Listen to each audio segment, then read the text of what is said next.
High, তো এবার আমি হাজির হলাম আমার উল্টো রথের দিন সারাবেলা কিভাবে কাটলো সেই ভিডিও নিয়ে। তো উল্টো রথের আগের দিনেই আমার বলরাম ও সুভদ্রার মূর্তি কমপ্লিট হয়ে গেছে, আর জগন্নাথের মূর্তি তো প্রথমবার রথের দিনকেই কমপ্লিট হয়ে গিয়েছিল। প্রথমবার রথের দিন সকালবেলা পুজো হলো, কিন্তু ফিরতি রথের দিন দুপুরবেলাতে আমাদের পুজো হয়েছিল।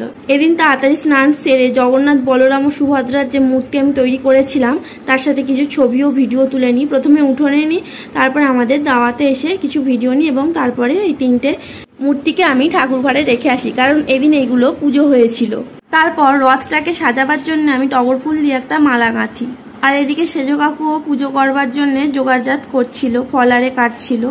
তো তারপরে পুজো শুরু হয়ে যায়। এই যে আমার এই তিনটে মূর্তি, জগন্নাথ, বলরাম ও সুভদ্রা, এই মূর্তিগুলোকেও সেজো কাকু সেদিনকে পুজো করে দেয়। আগের রথের পুজোটা উঠানে হলো, কিন্তু এইবারের ফিরতি রথের পুজোটা আমাদের ঠাকুর ঘরেই হচ্ছিল।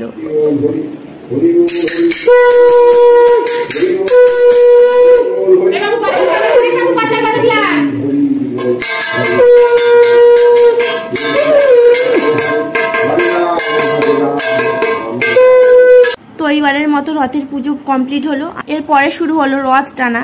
এবার আমিও রথ টেনেছি, কিন্তু সেই ভিডিও করবার মতন কেউ ছিল না।